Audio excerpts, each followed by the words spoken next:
ओम शांति। भाई जी different different topic में है, एक एक का जो नियर अबाउट टॉपिक्स है ना उसको मैंने इकट्ठा करके उससे पूछूंगी। ये पहला है लक्ष्मी नारायण और सतयुग के बारे में। ब्रह्मा ब्रह्मा बाबा मधुबन में आके गीता ज्ञान जो बहनों को सुनाया, सभी परिवारों को। बहुत सारा विघ्न बहुत सारा आया है, उसके बारे में थोड़ा आप बताइए। फिर सतयुग में जीवन क्रम कैसा रहता है। और सतयुग का एक और प्रश्न है, सतयुग का स्टार्ट 111 तो कब शुरू होगा? संगम युग के स्टार्ट में, या कृष्ण के जन्म के बाद, या लक्ष्मी नारायण के पट्टाभिषेक के बाद?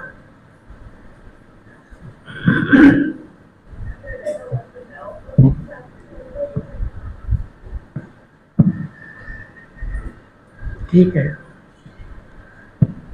बाबा ने साकार मुरलियों में कुछ दिन पहले कहा, ये जो 5000 वर्ष का सर्किल है वो श्री कृष्ण की आत्मा जब माँ के गर्भ में आएगी उस दिन से शुरू हो जाएगा। सुना होगा, मुरली कुछ दिन पहले आई है।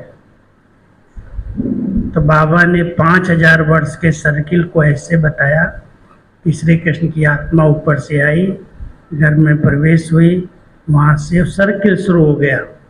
लेकिन जो विक्रमाजीत संवत शुरू होगा वो जब श्री लक्ष्मी नारायण गद्दी पर बैठेंगे, स्वयंवर होगा, 111 वहाँ से शुरू होगा। ये बाबा ने बताया है। और आत्माएं अपना चिंतन अगर कुछ कर रही हैं तो मुझे नहीं पता है। इसी के संबंध में एक और ये है कि अगर लक्ष्मी नारायण का राज शुरू होने के बाद सतयुग स्टार्ट होगा तो कृष्ण का जन्म से 30 साल तक वो क्या करते हैं, कौन सा युग है? अगर सतयुग 111 लक्ष्मी नारायण के पट्टाभिषेक के दिन स्टार्ट होगा तो कृष्ण के जन्म के बाद वो 30 साल है ना, उस टाइम वो कौन सा युग है? वो युग तो सतयुग बताया ना, 5000 वर्ष का सर्किल शुरू हो गया। लेकिन वो राजधानी बने, श्री कृष्ण बड़ा इंजीनियर है, उसके साथ बहुत सी ऐसी आत्माएं बचेंगी, कलयुग की बचेंगी थोड़ी बहुत, और बहुत अच्छे साइंटिस्ट बचेंगे जो नई दुनिया बनाने में मदद करेंगे। स्थापना में मकान कहाँ से बनेंगे, सब चीज़ें तैयार होंगी, तो उस समय श्री कृष्ण की आत्मा भी होगी। इसलिए गुप्त रीति से उसका कार्य चलेगा। सतयुग नहीं कहलाएगा, सतयुग का 111 राजधानी से ही कहलाएगा। लेकिन 5000 वर्ष के सर्किल में जो 25-30 साल का समय बीच में है शादी तक, उसमें वो राजधानी बनाने में गुप्त सहयोग करेगा। वो सतयुग ही होगा या सतयुग और ये कलयुग का संगम होगा? अब उसको कुछ भी गिनती कर लो, आप जो गिनती करना है कर लो। और भाई जी वो लक्ष्मी नारायण का कंबाइंड विष्णु क्यों दिखाते हैं? विष्णु को कंबाइंड करके दिखाने में क्या रहस्य है? ऐसा है, ये साक्षात्कार की बात थी। जब श्री लक्ष्मी श्री नारायण का स्वयंवर हुआ तो कुछ प्रेरणाएं इनको जैसे पिछले जन्मों की याद आई। तो चतुर्भुज का उन्होंने एक सिंबल बनाया और वो सिंबल अपनी गद्दी के पीछे लगाया। जो लक्ष्मी नारायण गद्दी पर बैठे हैं तो उसका एक सिंबल कंबाइंड रूप बना करके पीछे स्टेज पर लगाया गया। और वही द्वापर युग जब शुरू हुआ तो भक्ति काल के अंदर विष्णु के रूप में उसकी पूजा शुरू हुई। सतयुग त्रेता के अंदर पूजा नहीं है, अलग अलग भी पूजा हुई। 4 भुजाओं में महालक्ष्मी को पूजा गया और श्री नारायण की पूजा विष्णु के रूप में हुई। ये महालक्ष्मी और विष्णु के दो रूप, दो कंबाइंड रूप हैं जो भक्ति काल में पूज्य बने और पूजा इनकी शुरू हुई। लेकिन सतयुग के देवताएं जब राजगद्दी लेते हैं तभी एक चित्र बनाता है चित्रकार, और उस चित्रकार ने जो चित्र बनाया वो पीछे स्टेज पर लगाया गया। ये बात कराची में संदेशियों के द्वारा बाबा ने बताई है। बाकी कोई मनन चिंतन हमारा नहीं है और कोई की पढ़ी हुई बात मैं नहीं सुना रहा हूँ। भाई जी ये बहुत सबको मालूम जो है और सिंपल क्वेश्चन है। हिंदी भाषा में शिव बाबा हमको सिखाया है और सतयुग हिंदी भाषा में शिव बाबा हमको सिखाते हैं और सतयुग में देवी देवताओं की हिंदी भाषा होगी या अन्य होगा? बाबा कहते हैं हिंदी जैसा होगा। जैसे आज हम भोजपुरी भाषा सुनते हैं ना, है हिंदी ही लेकिन उसका बोलने का टोन बड़ा मीठा है। तो बाबा कहता है ऐसी ही हिंदी ही होगी, लेकिन हिंदी की जो बहुत ऊंची लैंग्वेज है, कोई कोई उसको जो यूज करते हैं हमारे उत्तर प्रदेश में, बनारस की तरफ, हमारे कानपुर की तरफ, हम भी नहीं बोल पाते हैं अभी, लेकिन वो बहुत हाई लेवल की हिंदी नहीं होगी। मिक्स जैसे बहुत मीठी लैंग्वेज हिंदी की होगी। उसके आगे कुछ शब्द संदेशियाँ उस समय सुनाती थी वहाँ की भाषा में। कंघी को क्या कहेंगे, बाल को क्या कहेंगे, स्नान को क्या कहेंगे, बुरुश को क्या कहेंगे, है हिंदी, उसके आगे कोई शब्द जैसे बिहारी लोग भोजपुरी में लगाते हैं ना, ऐसे ही लगे हुए होते थे। संदेशियाँ ट्रांस में जाके वहाँ की भाषा बोलती थी। वो होती हिंदी ही थी लेकिन थोड़ा सा हिंदी में मिक्स होता था। भाई जी एक सुना था देवता दादी का जो टूथब्रश को सतयुग में चिलचिलकारी बोलते हैं, ऐसे। हाँ, चिलचिलकारी बोलते हैं। भाई जी पर्सनल जीवन का क्वेश्चन है, सतयुग का फिनिश हो गया। घर में वो अकेले रहते हैं और उनके घर में उनकी बेटी है ना, वो नॉनवेज कुकिंग करती है। कितना भी बोले तो मानती नहीं है और उसी गैस में हम बाबा के लिए प्रसाद कर सकते हैं और भोग फ्रूट्स का रख रहे हैं। वैसे तो आप सबको ये बात पता है, जिस भंडारे में कोई नॉन वेज बन रहा है वहाँ हम बाबा के भोग को बनाते नहीं हैं। आपको कोई ऐसा पका हुआ भोग बाबा को उस भंडारे का जहाँ नॉन वेज बनाया जा रहा है उनके बर्तनों का प्रयोग या उनका उस स्थान का प्रयोग न किया जाए तो अच्छा है। बाबा के लिए आप अगर सात्विक हैं तो अलग से किचन बनाएं और उसमें बाबा का भोग बनाएं, और नहीं तो भोग फल का लगा दें, अच्छा रहेगा। शुद्धता बहुत ज़रूरी है और ये शुद्धता दिव्यता की निशानी है। ये ब्राह्मणों के इस जीवन के लिए बहुत आवश्यक है। उसी से मन बुद्धि स्वच्छ रहेगा, उसी से उसका योग लगेगा और उसी से वो देवता बनेगा। इसलिए नियम है और नियम प्रमाण जितना जो चल सकता है उतना चलता है। टकराव न हो, झगड़े न हो, इस पर ध्यान रखते हुए हमको एडजस्ट करके चलना है। भाई जी घर में शराब पीने वाले, पान पराग खाने वाले हैं, वो तो क्या करना है उनको छुड़ाने के लिए? शराब पीने वाले, पान पराग खाने वाले। देखो ऐसा है कि छोड़ना चाहेगा तभी तो छोड़ेगा। आप छुड़ाना चाहोगे तो नहीं छोड़ेगा। आज हमारे 10 करोड़ 20 करोड़ प्रतिज्ञा कराएंगे, हाथ उठवाने से थोड़ी छोड़ देगा वो। लिखत में दे दोगे 10 करोड़ प्रतिज्ञा कराई, कितने लोग छोड़ेंगे? जब तक उसके अंदर से नहीं आएगा कि इसे कुछ छोड़ना है, इससे नुकसान है, तब तक आप कितनी भी प्रतिज्ञाएं करा लो, छूटता नहीं है। प्रतिज्ञा से छूट नहीं जाएगा। लेकिन अगर वो छोड़ना चाहता है तो उसकी विधियां हैं हमारे पास।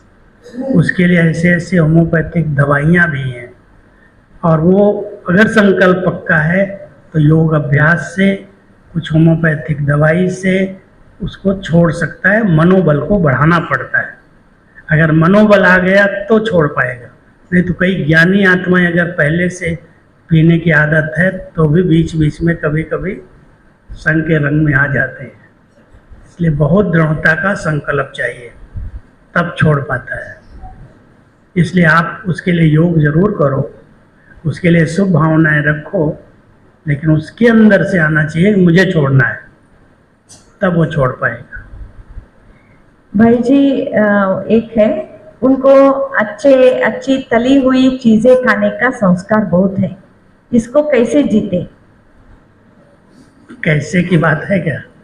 वो दृढ़ता का संकल्प ही है। अगर ऐसे नहीं सीखोगे तो फिर स्वास्थ्य बिगड़ेगा, तबीयत खराब होगी, तब सीख जाओगे। समय सिखाएगा। इसलिए अगर समय के पहले जाग जाएंगे तो अच्छी बात है। आज तला हुआ, बासी, गला हुआ इधर उधर मार्केट में हम लोग क्यों नहीं लेते हैं भाई? हमारे स्वास्थ्य की बात है। धन भी बचता है, स्वास्थ्य भी ठीक रहता है।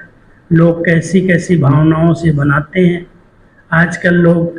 पता है, एक जगह मैं जा रहा था ट्रेन में, तो मैंने अपना जब भोजन निकाला तो मैंने उसको ऑफर किया। अपने बीके बैठे थे 5-6 ऊपर, तो कहते हैं भाई जी आप खा लो, हम जैन फूड खा लेंगे। जैन फूड क्या होता है? मैं तो पहली बार सुना था। बोला जैन फूड भाई क्या होता है? बोला अभी आएगा ट्रेन में, वो जैन फूड करके दे के जाएगा। जैन फूड बनाता कौन है? कहते हैं उसमें लहसुन प्याज नहीं होता है। वो अच्छी बात है, लहसुन प्याज की केवल बात नहीं है, बनाने वाले के विचार क्या है, वहाँ की शुद्धता क्या है, उनकी भावनाएं क्या हैं, उसका प्रभाव उसके अंदर जा रहा है। इसलिए बाबा ने परहेज बताई है। अगर हम अपने हाथ से बनाते हैं या अपने घर से थोड़ा सा बना के ले जाते हैं 1-2 दिन के सफ़र में, तो ऐसा नहीं तो कोई हम भूखे रह जाएंगे। लेकिन वो आदत जो बनी ना चटपटा खाने की, खरीद के खाने की, उस आदत के गुलाम होने के कारण ये सब कहते हैं। ऐसे कोई बड़ी बात नहीं है। एक बार मैं ट्रेन में निकला, सामने कोई एक्सीडेंट हो गया था, ट्रेन ने रास्ता चेंज किया। अब मेरे पास भोजन नहीं था, जहाँ मुझे पहुँचना था, चौक पहुँचने का रास्ता केवल मैं समझता 20-22 घंटे का था। मैं 48 घंटे तक तीसरे दिन चौथे दिन भी ट्रेन में था। और लोग कहे शायद इनके पास पैसा नहीं इसलिए खरीद के नहीं खाते हैं। बड़ा रहम कर रहे थे मेरे ऊपर। हमने कहा भाई आप लोग हमारी चिंता नहीं करो, जो मुझे खाना है मैं खा रहा हूँ, खाऊंगा। आप लोग जो खा रहे हो भले खाओ, हम खरीद के नहीं खाते हैं बाहर का। अब एक बार केला वाला आया, 1 दर्जन केला ले लिया, खाता रहा। हमारे पास टोली रखी थी, टोली बीच में निकाली, पानी पी लिया, पेट भर गया। 3 दिन तक नहीं खाया तो क्या हो गया, और अच्छा हो गया। ऐसे कई कारण बनते हैं, लेकिन अगर संकल्प में हिम्मत है, दृढ़ता है, तो कुछ भी 1-2-4 दिन नहीं खाओगे तो क्या हो जाएगा। परहेज रखते हैं लोग, उपवास रखते हैं, और थोड़ा बहुत अपने साथ रखो कोई ऐसी चीज़ें, तो बाहर का खाना ही नहीं पड़ेगा। क्योंकि उनके विचारों का, उनकी भावनाओं का, उनकी स्वच्छता का बहुत प्रभाव हमारे मन पर पड़ता है। इसलिए परहेज रखो। भाई जी उनकी ड्यूटी ख़त्म होने वक्त जो 12 बजे उनका ड्यूटी ख़त्म होता है, तो अमृत वेले बहुत पुरुषार्थ में बहुत उनको तकलीफ होता है, क्या करें? 12 बजे रात को ऐसा करो, जब 12 बजे पूरा होता है तो 1 घंटा और निकाल दो, 1 बजे योग करके सो जाओ। अमृत वेला बाबा को बोलो यही मेरे लिए है। क्योंकि 12-1 बजे अगर सोओगे तो 4 बजे उठ के क्या करोगे? नमाज ही पढ़ोगे। ऐसे शरीर को तो रेस्ट चाहिए ना। हमारी एक बहन थी, बोलती है आईटी में मेरी ड्यूटी है, अमेरिका के साथ कनेक्शन जुटता है, और रात को ही होती है। अब मैं 2 बजे तक काम करती हूँ, और उसके बाद अमृत वेले के लिए 4 बजे उठने की बजाय मैं 2 बजे तैयार होकर के कहती हूँ बाबा 1 घंटा में और आपसे बातें कर लेती हूँ, फिर 3 बजे जाके सो जाती हूँ। अपनी दिनचर्या अपने आप सेट करो, कोई के कहने से नहीं करो। हाँ ठीक है, बाबा ने 4 बजे का समय हमारे ब्राह्मणों के लिए रखा है, उचित समय है, हम करें, बहुत अच्छी बात है। लेकिन कोई परिस्थितियाँ हैं ऐसी, कोई आए वेल ऐसा समय है जिसके लिए वो अपने आप को खुद एडजस्ट करो। भाई जी उनके बच्चे आर्टिफिशियल इंटेलिजेंस कोर्स सीखना चाहते हैं। आर्टिफिशियल इंटेलिजेंस कोर्स, एआई का कोर्स सीखना चाहते हैं। उसका 2-3 लाख रुपीस होता है उसका फीस का, तो लोन कर सकते हैं?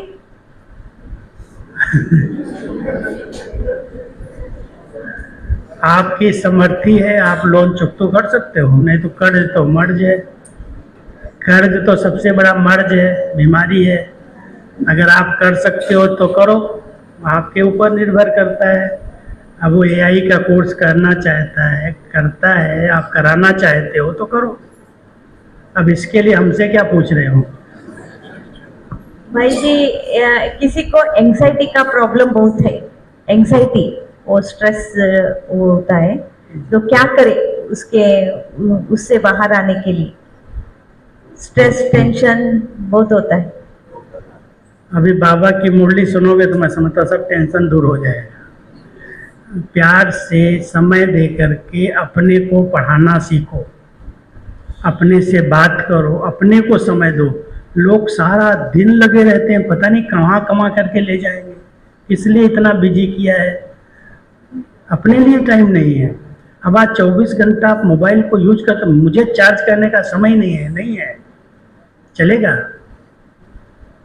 ठीक है, जब तक आपके शरीर में शक्ति है, जब तक आपके पास है तो कर रहे हो, लेकिन ऐसा समय आएगा शरीर ही नहीं काम करेगा, वही साथ नहीं देगा, फिर क्या करोगे? इसलिए आवश्यक है मन की शक्तियों को चार्ज करने के लिए कम से कम 24 घंटे में 1 घंटा हम अपने को पढ़ाएं, अपने से बातें करें, बाबा की मुरली सुने, योग करें। अगर 1-1.5 घंटा हम अपने लिए दे देते हैं, और सबसे अच्छा समय 4 से 8 बजे सवेरे का है। हर एक ब्राह्मण बच्चे को ध्यान देना चाहिए 4 से 8 के बीच में। मुझे कोई भी जिनकी ज़रूरी है उनकी मैं नहीं कह रहा, भाई कोई माताएं हैं, किसी को टिफ़िन बनाना है, किसी को कुछ करना है तो कोई है, लेकिन अधिकतर जो ब्राह्मण आत्माएं इस समय निकाल सकती हैं, 2 घंटा शरीर को दो, 2 घंटा आत्मा को दो। आत्मा में मुरली सुनना है, योग करना है, मनन चिंतन करना है, फिर सैर करो, एक्सरसाइज करो, कुछ भी करो, स्नान पानी करो। 4 से 8 अगर कोई दे देता है अपने लिए, आत्मा और शरीर के लिए, तो मैं समझता हूँ ये छोटी छोटी बातें तनाव पैदा करती हैं, उनसे वो बच सकता है। वही जी पुरुषार्थ की बातों का क्वेश्चन है। अंत समय रिजल्ट कैसा होता है और उनके पुरुषार्थ के अनुसार उनको पद मिलता है, तो साक्षात्कार कैसे होता है, और फिर 108 माला में आने के लिए कौन सा पुरुषार्थ करना है? 8 घंटा निरंतर शिव बाबा के याद में रहने का इजी उपाय आप बताइए। बाबा ने तो 8 घंटे का समय पहले साकार मुरलियों में 24 घंटे की दिनचर्या को इतना संतुलित करके बताया कि बच्चे शरीर को 8 घंटा चाहिए। 8 घंटा सोना नहीं, उसमें स्नान पानी करना, भोजन करना, आराम करना, ये 8 घंटा शरीर को स्वस्थ रखने के लिए दो। 8 घंटा शरीर निर्वाह के लिए दो, माना बिजनेस है, नौकरी है, कोई भी धंधा है, 8 घंटा कम से कम शरीर निर्वाह को देना है। और 8 घंटा आध्यात्मिक उन्नति के लिए पढ़ाई करो, योग करो, सेवा करो, अपनी आत्मा की उन्नति के लिए साधन अपनाओ। ये दिनचर्या बाबा ने साकार में बना करके बच्चों को दी थी। अभी बाबा समय अनुसार देख रहे हैं, 4 घंटा योग किया, 3 घंटा किया, 5 घंटा किया और बैठ गए, लिख दिया हमने किया, लेकिन मन भटक रहा है इधर उधर। इसके लिए बाबा ने कहा बच्चे योग को एक सर्किल के रूप में लो, केवल एक बिंदु रूप बन करके आप 8 घंटा नहीं रह सकते। मनन चिंतन है, रूह ज्ञान है, डबल लाइट स्टेज है, फिर बीज रूप स्टेज है। वैरायटी और नवीनता से करोगे तो 24 घंटे में आप 8 घंटा अपने लिए निकाल सकते हो। 108 की माला में जो आने की बात है, कौन आएगा क्या आएगा वो तो बाबा जानता, लेकिन दादियाँ हमें यही सुनाती रहे, 1 को याद करो, 0 लगाओ, 8 शक्तियों को प्रयोग में लाओ। एक बाबा, दूसरा न कोई, और हर बात में 0, फुल स्टॉप, चिंतन मनन व्यर्थ में नहीं जाना, और 8 शक्तियों का समय पर प्रयोग करना। 108 की माला में आने की पुरुषार्थ है। पुरुषार्थ करो, रेस करो, लेकिन रीस नहीं करो, रेस करने की छुट्टी है। कई बार बाबा कहते हैं, बच्चे सोचते हैं कितने सब ब्राह्मण हैं, 108 में हमारा कहाँ स्थान है। बाबा कहता है बच्चे चेयर रेस चल रही है, कोई बैठा नहीं है, आप रेस करो, लास्ट से फास्ट आ सकते हो। और अगर बहुत लोग पास हो जाओगे तो मैं कई लड़ियों की माला बना दूंगा। पास होके तो दिखाओ। फर्स्ट डिवीजन कोई 1-2 की थोड़ी होती है, डिवीजन में तो बहुत सारे लोग होते हैं। तो फर्स्ट डिवीजन में आने का लक्ष्य रख के रेस करो, जो आने हैं वो आएंगे, आप अपने पुरुषार्थ में अलबेले नहीं बनो बस।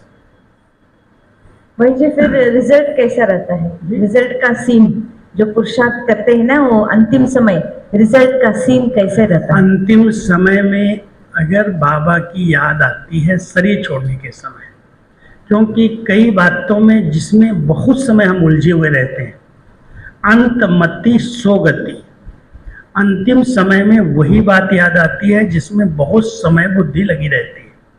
और अगर अंत में बाबा के सिवाय कहीं दूसरी जगह बुद्धि गई तो अंत मति सो गति नहीं होगी, वहीं पर बुद्धि आत्मा के साथ भटकती रहेगी।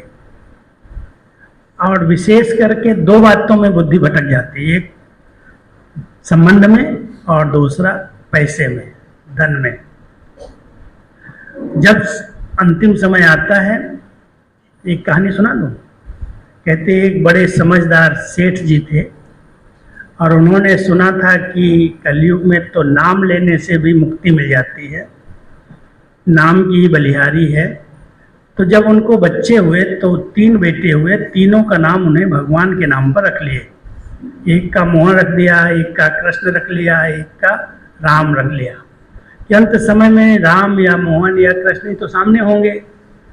और अपने बिजनेस में बिजी हो गए खूब अच्छी तरह से, निश्चिंत होकर के कि अंत समय में तो यही बच्चे सामने होंगे, राम कहूँगा तो मुक्ति हो गई, कृष्ण कहूँगा तो मुक्ति हो गई। तो जब अंत समय आया, बिस्तर पर लेटे लेटे याद कर रहे हैं राम कहाँ है, वो खड़ा हो गया, मैं सामने हूँ आपके। कृष्ण कहाँ है, वो भी खड़ा हुआ। मोहन कहाँ है, वो भी खड़ा हो गया। जब तीनों को ऐसे देखा तो अंदर से गुस्से में बोलता है, तुम तीनों यहाँ खड़े हो तो दुकान में कौन है? और जो दुकान में बोला उतना प्राण निकल गए। क्या हुआ? अंतमति सोगति। क्यों ऐसा हुआ? सारे भगवान सामने हैं, फिर भी उसके नाम को भी रख रहा है, लेकिन दुकान में बुद्धि बहुत समय थी। इसलिए बाबा कहते हैं बहुत काल का अभ्यास अंत में काम आता है। बहुत काल से जिनकी रगें बाबा में लगी हुई हैं, जिन्होंने तन मन धन बाबा में समर्पित किया है, जो बाबा के सिवाय और कुछ नहीं समझ रहे, अंत समय में वही याद आता है। तो बाबा की याद अगर है तो अंतमति सो गति, गति सदगति मिलेगी। और अंतिम समय में अगर बहुत काल से हम धंधे धोरी में तेरे मेरे में फंसे रहे, धन इकट्ठा करने में फंसे रहे, संबंधों में मोह ममता में फंसे रहे, तो जब शरीर छूटेगा तो वहीं बुद्धि जाएगी, वहीं आत्मा भटकेगी। भाई जी द्वापर कब से स्टार्ट होता है? लेकिन पुराण में कहा गया है राजा तक्षक को जब सांप काटता है तब द्वापर स्टार्ट होता है। भाई इतिहास जिसने पढ़ा वो बता सकता, मुझे तो बाबा ने जो बताया वही पता है। और भाई जी फर्स्ट जन्म में 84 ना, फर्स्ट जन्म में कितने लाख आत्माएं जन्म लेते हैं? सतयुग की आरंभ की संख्या तो 9 लाख ही बाबा ने बताई है। 9 लाख होते हैं, उनके माँ बाप होंगे उस समय जन्म देने वाले, तो संख्या तो होगी, लेकिन धीरे धीरे वो आत्माएं जन्म दे करके वापस जाएंगी। और जो आत्माएं जन्म लेके कुछ पहले कुछ बाद में आई हैं, वो माता पिता फिर देवताओं को संभाल लेंगे, जवानी में ही संभाल लेंगे माता पिता। तो एक ने जन्म दिया, दूसरे ने पाला, ये भी गाया हुआ है। तो कलयुग के अंत में शुरुआत, देवताओं की शुरुआत जब 111 शुरू होगा, तब रियल आत्माएं जो सतयुग की बचेंगी, बाकी सब वापस घर चली जाएगी। तब तक कुछ न कुछ रहेंगे। भाई जी बाबा के बच्चों को ज्ञान मिलता है, लेकिन वो ज्ञान मिलने के बाद सब नियम पालन नहीं करते हैं, तो उनके लिए ये ज्ञान वर है या शाप है? और बताया जाता है बाबा के बच्चे अभी कुछ मिस्टेक करेंगे तो 100 गुना उनको शिक्षा भी मिलता है। तो ये ज्ञानी बच्चे ज्ञान मिलने के बाद जो मिस्टेक करते हैं, उनको उनकी गति क्या है? देखो, माँ बाप हमेशा बच्चों को सिखाने के लिए किसी न किसी प्रकार की सावधानी देते हैं। डरने की बात नहीं है, क्योंकि संस्कार इतने प्रबल रहे हैं, जिन संस्कारों के कारण ज्ञान मिलने के बाद भी कुछ भूलें होती हैं। लेकिन अगर वो भूलें रियलाइज़ किया ये भूल हुई है, ये मर्यादा का उल्लंघन मैंने किया है, तो सच्चे दिल से बाबा को लिख के देने से बाबा कहते हैं वो आधा माफ़ हो जाता है। और देने से माफ़ नहीं हुआ, लेकिन देने के साथ साथ प्रतिज्ञा करना कि आगे से फिर नहीं होगा। भूल हुई है बॉडी कॉन्शियस के कारण, संग दोष के कारण, किसी संस्कार के कारण। अभी मैं महसूस करता हूँ कि हमारी ब्राह्मण जीवन के लिए बहुत बड़ा पाप है। मैं बाबा आपके आगे क्षमा लेता हूँ, आगे के लिए ध्यान रखूँगा। फिर से नहीं होगी तो प्रतिज्ञा करो और आगे बढ़ जाओ। हो गई तो हो गई, अगर सोचते रहोगे तो डिप्रेशन में चले जाओगे, बहुत सोचोगे तो ये हो गया वो हो गया। इसलिए जो कुछ हो गया एक बार सच्चे दिल से बाबा को सुना दो, और सुना करके प्रतिज्ञा लेकर के आगे बढ़ जाओ। भाई जी, तीव्र पुरुषार्थमाना चलन चेहरे से बाबा को प्रत्यक्ष करने के लिए कौन सा पुरुषार्थ करना है और मुरली चिंतन कैसे करना है? ऐसे तीव्र जब हम कहते हैं तो तीव्रता में 2-3 बातों का ध्यान रखना है। पुरुषार्थ की तीव्रता क्या है? जो आत्मा आत्म अभिमानी स्थिति में रहने का अभ्यास करे। पुरुष इस रथ पर है, अगर वो आत्म अभिमानी रहने का फुल अटेंशन रखती है तो उसका पुरुषार्थ धीरे धीरे अपने आप आगे बढ़ता है, तीव्र हो जाता है। लेकिन तीव्रता का अर्थ नहीं है आप 1 बजे 2 बजे उठ के बैठ जाओ, योग करो, हठ करो, दिन की दिनचर्या आपकी बिगड़ जाए, आपको इतने शरीर निर्वाह के काम मिले हैं, धंधे हैं, और आप कहो नहीं हम तो 2 घंटे में नींद पूरी कर लेंगे, हमें तो तीव्र पुरुषार्थ करना है, तो ये सदा काल नहीं हो सकता। हर चीज़ संतुलन से, बैलेंस से चलने में फ़ायदा है। बैलेंस तोड़ के नहीं करना। बाबा ने एक नेचुरल दिनचर्या बना के हमें दी है। अमृत वेले 4 बजे 3:30 बजे उठो, 4 से 4:45 योग करो, स्नान पानी करो, मुरली सुनो। ये हमारी दिनचर्या की दैनिक दिनचर्या है। और इसी को अगर एक्यूरेट कोई फॉलो करता है, 10 तो बस रात को 10 बजे के बाद बाबा ने मना किया है। कोई बहुत ज़रूरी काम है, कोई साल में 1-2 दिन आता है, उसकी बात अलग है। लेकिन 10 साढ़े 10 के अंदर सोने की आदत डालो। दिन में रेस्ट नहीं मिलती है तो भी 5-6 घंटा शरीर को आराम मिलता है। अगर टाइम पर सोते हैं 10 सवा 10 तो 3:30-4 बजे उठते हैं, 5 साढ़े 5-6 घंटा नींद मिल जाती है।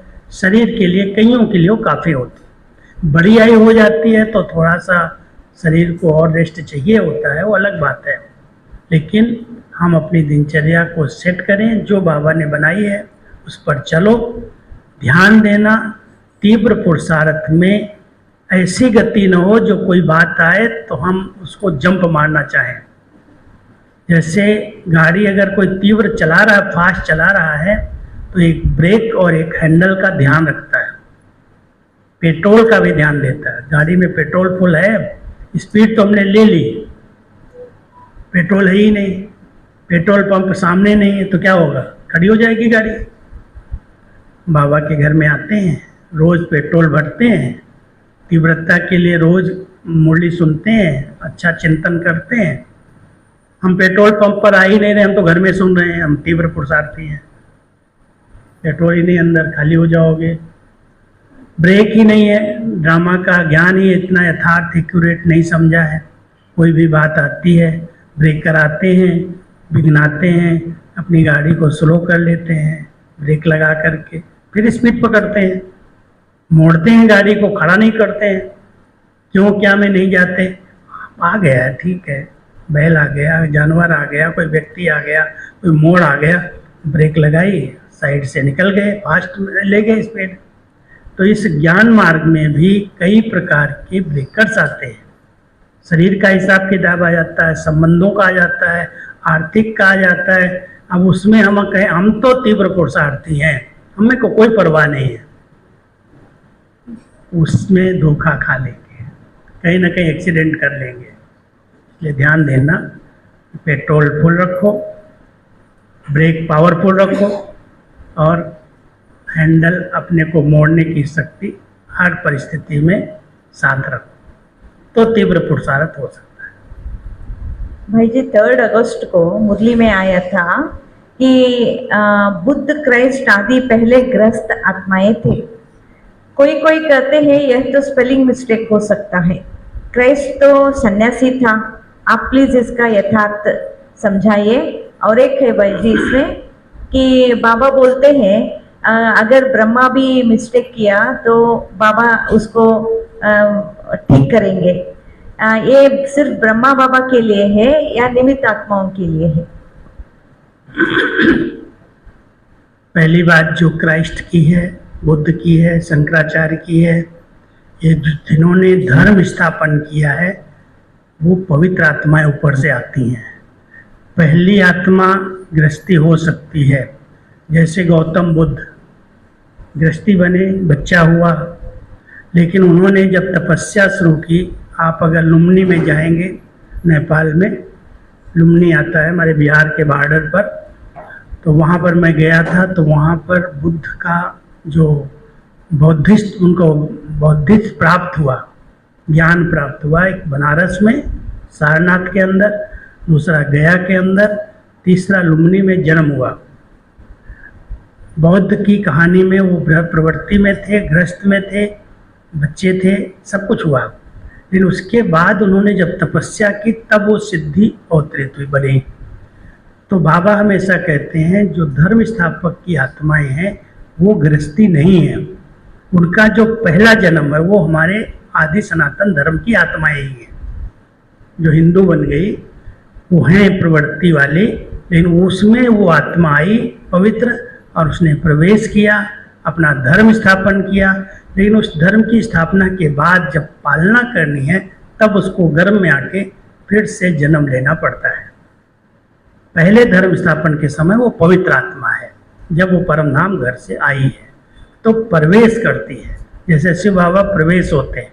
लेकिन शिव बाबा को पालना नहीं करनी है, इसलिए ब्रह्मा बाबा को ही पालना के निमित्त बना देते हैं, विष्णु के रूप में, श्री नारायण के रूप में। लेकिन जो धर्म स्थापक अलग अलग आए हैं वो सब पवित्र आत्माएं आई हैं और लिया जन्म, माना प्रवेश जो किया है पहली आत्मा। बाबा कई बार कहते हैं क्राइस्ट को थोड़ी सूली पर चढ़ाया, दिखाया तो क्राइस्ट को है, लेकिन जो पहली आत्मा थी वो सजा खा रही, वो तो आत्मा चली गई, उसको सजा नहीं मिल सकती क्योंकि पवित्र आत्मा है। ये बाबा ने कई मूल्य चलाई इसमें। तो और क्या पूछा? वो ब्रह्मा बाबा का अगर ब्रह्मा बाबा से कुछ गलती होती है तो देखो ऐसा है कि भगवान ने जिस तन को निमित्त बनाया उसकी जवाबदारी वो खुद लेता है, ब्रह्मा बाबा की। और अगर संपूर्ण श्रीमत प्रमाण कोई आत्माएं ब्रह्मा के फॉलो करने वाली हैं, निमित्त हैं, जैसे दादी प्रकाशमणि थी, दीदी मनमोहिनी थी, उन्होंने ब्रह्मा बाबा के फुट स्टेप पर फुट स्टेप रखा। और अगर उन्होंने कोई गलत निर्णय ले लिया तो बाबा कहता मैं इनका जवाबदार हूँ। अब आज की बहनें हैं, निमित्त बनी है, अपनी मन मत चला रही हैं, अपनी भी बातें सुना रही हैं, अपने लिए कुछ कर रही, नाम मान शान के लिए, और बाबा कहे मैं इनकी जवाबदारी लूँगा। क्यों लूँगा मैं इनकी जवाबदारी? अगर वो निमित्त आत्मा संपूर्ण श्रीमत प्रमाण कुछ कर रही है तो बाबा उनका भी जवाबदार कर सकता। श्रीमत सिर माथे, उसमें मन मत परमत, अपने दिखावे वाली मत नहीं चाहिए।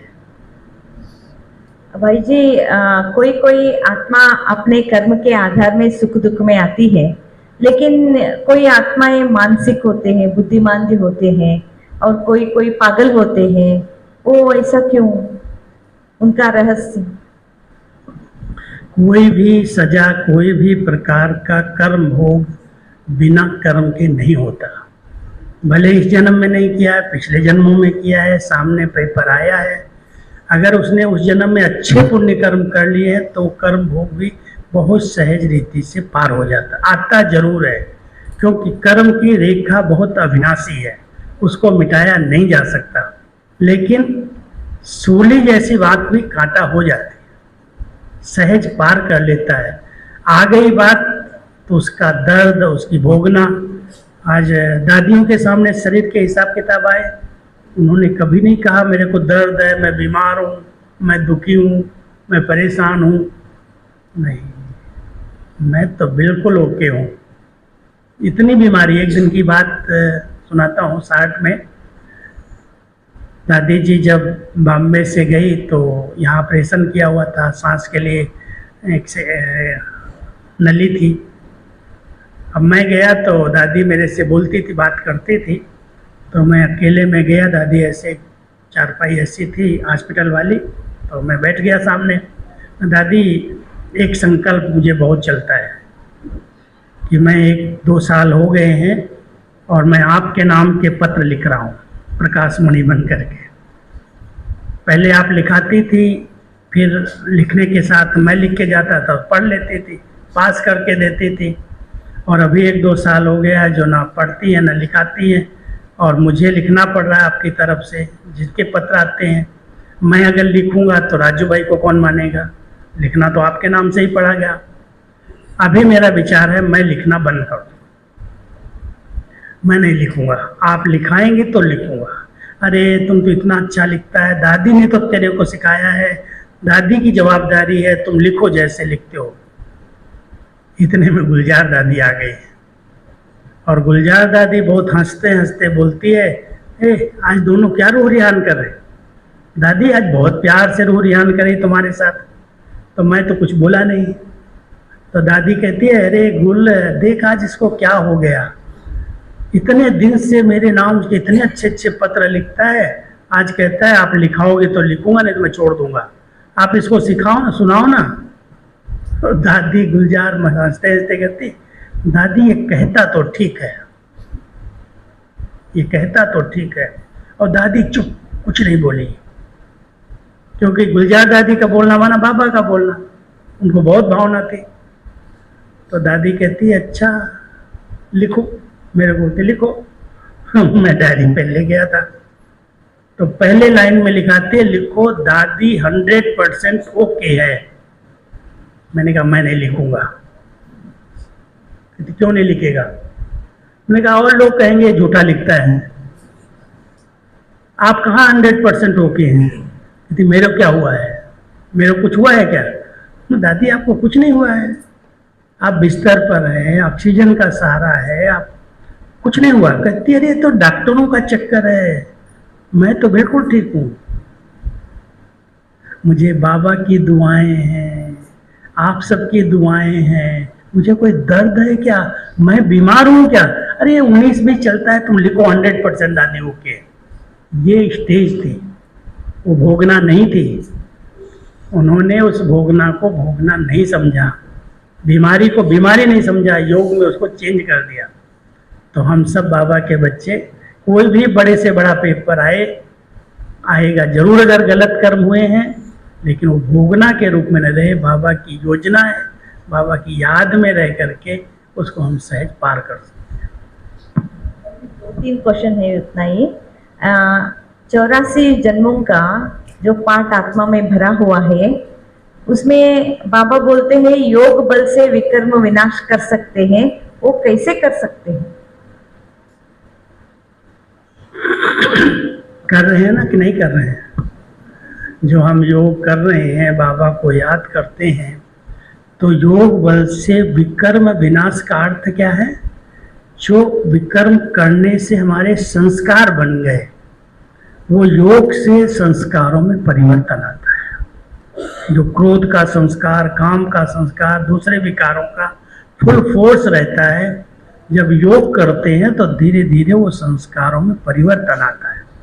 अगर वो गुस्सा नहीं छूट रहा है, माना हम योग कर रहे हैं, हमारे विकर्म विनाश नहीं हो रहे, आत्मा का शुद्धिकरण विकर्मों का विनाश है। अगर शुद्धि नहीं हो रही है, उसी तरह हम लड़ रहे हैं, झगड़ रहे हैं, गुस्से में हैं, वही विकार परेशान कर रहे हैं, सता रहे हैं, माना हमारा योग यथार्थ नहीं है। यथार्थ योग है तो हमारा परिवर्तन दिखाई देगा। हम कह सकते हैं हमारे इन विकारों पर, बुराइयों पर, संस्कारों पर विजय प्राप्त कर ली, हमारे जो विकर्म थे वो दग्ध होते। अगर नहीं संस्कार शुद्ध हो रहे हैं तो कर्म विनाश नहीं हो रहे हैं। योग करो भले। भाई जी, बाबा के बच्चा बनने के बाद उनको हेल्थ वेल्थ हैप्पीनेस सब मिला है, लेकिन योग में बैठने से व्यर्थ आता है और व्यर्थ कर्म बहुत होते हैं, टाइम वेस्ट बहुत होता है। इसको कैसे जीते? देखो, इसके लिए मैं बता रहा हूँ कि अगर मन को खाली छोड़ दोगे तो उसके अंदर तो कुछ न कुछ चलेगा ही। अगर उसको अच्छे चिंतन में, अच्छी स्टडी में, अच्छे संग में बिजी कर दोगे तो व्यर्थ से बच जाओगे। मान लो योग में बैठे हुए व्यर्थ संकल्प आ रहे हैं तो अपने संकल्पों को मोड़ो, चिंतन करो, मन को शांत नहीं कर बैठ जाओ। शांत करोगे तो नींद आ जाएगी। उसको अच्छे संकल्पों में मोड़ दो। चलो व्यर्थ आ गया, अब व्यर्थ क्यों आ गया, कहाँ से आ गया, कैसे, उसको सोचना नहीं तो और बढ़ जाएगा। आया है, समझ में आ रहा है कि हम बैठे बाबा की याद में, इन बातों को तो बाद में सोच सकते हैं, अभी क्यों सोच रहे हैं? व्यर्थ है। मैं किससे मिलने बैठा हूँ, मुझे क्या प्राप्ति होने वाली है, भगवान ने मुझे अपॉइंटमेंट का समय दिया है, ये उससे मिलने का समय है, उसे शक्ति लेनी है, उसे वरदान लेना है, उसकी विधि ये है कि मैं अपने को आत्मा निश्चय करूं, बाबा से बात, ये चिंतन करो कि जैसे कहते हैं ना, कांटे को कांटे से निकाला जाता है, इससे संकल्प को, व्यर्थ को समर्थ संकल्प से निकाला जाता है। तो जितने समर्थ और शक्तिशाली संकल्प में रहेंगे उतना व्यर्थ समाप्त हो जाएगा। और समर्थ संकल्पों की रचना के लिए खूब अच्छा साहित्य है, मुरलियाँ हैं। आज दादियों ने 10-10 बार, 12-12 बार मुरली क्यों स्टडी की? जब जाओ वही पढ़ रही हैं। तो भाई पढ़ी है, याद भी है, फिर भी पढ़ रही हैं, क्योंकि मन उसमें बिजी कर लिया, अच्छे साहित्य में बिजी कर लिया मन, इधर उधर जाएगा ही नहीं।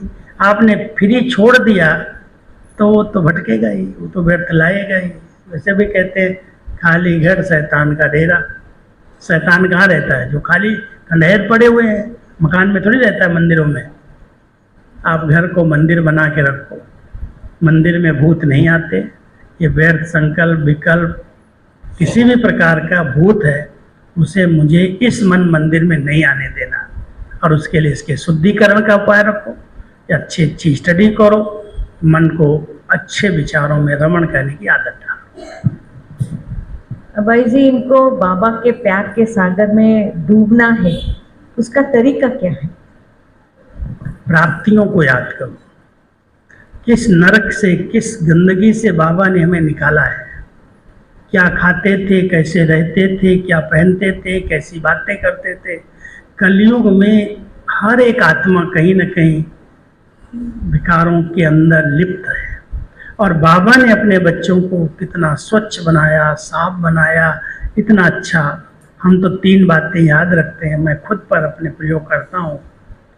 दाता ने, हम कहते हैं दयालु, कृपालु, रहम दिल। उसने इतनी दया की, जो एक गाँवड़े के छोरे को कहाँ से निकाला। कीचड़ में लोग पड़े हुए हैं, कैसे रहते हैं, उनकी जीवन देखता हूँ मैं। हमारी उम्र के लोग तो ऐसे लगता है पता नहीं क्या इनकी जीवन और क्या हमारी जीवन है, क्या बाबा ने हमें बनाया है। कोई कमी नहीं, कोई प्राप्ति की इच्छा नहीं, हर बात बेपरवाह बादशाह, बेफिक्र बादशाह, बेगमपुर के बादशाह, न कोई चिंता, न कोई व्यर्थ चिंतन। और जब वो लाइफ देखते हैं तो क्या इंसान की लाइफ है आज, कितना बोझ के नीचे दबा हुआ है। बाबा कितनी दया की आपने, आंसू आ जाते प्यार के। कृपा की, जो इतना नॉलेज दिया, इतना कुछ ज्ञान दिया, अपने समान त्रिकालदर्शी, त्रिनेत्री, त्रिलोकीनाथ, क्या नहीं बनाया, क्या नहीं सिखाया। ये कृपा की, दया की, कीचड़ से निकाला, कृपा की, नॉलेजफुल बनाया, अपने समान बनाया, और ऐसे आशीर्वाद का हाथ रखा है, बच्चे आगे बढ़ो, आगे बढ़ो, आगे बढ़ो। हर कार्य करा रहा है, कर रहा है, आशीर्वाद है उसकी।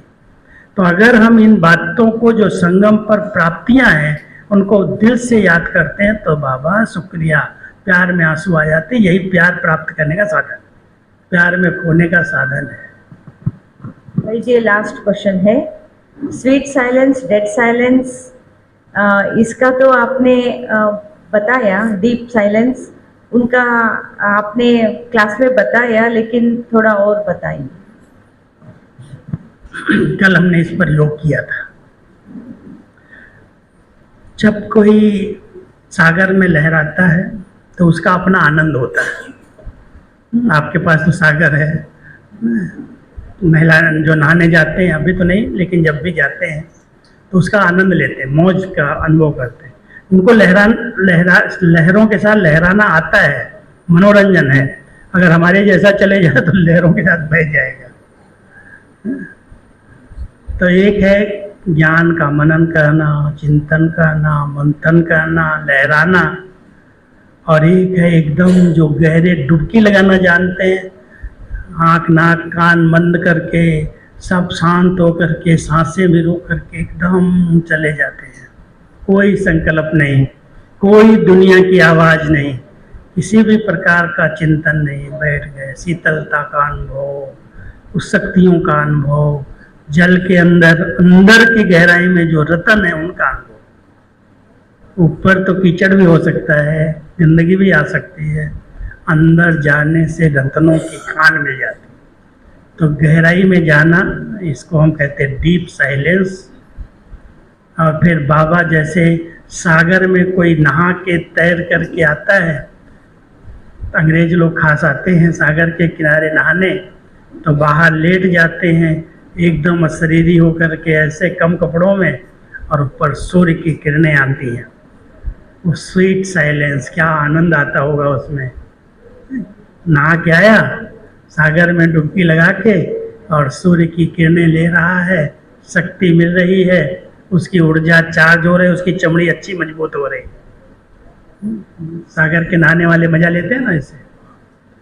तो ज्ञान सागर में नहाओ, डुबकी लगाओ, और ज्ञान सूर्य की किरणें लो, और जब ऊपर जाओ तो डीप साइलेंस, कोई हलचल नहीं।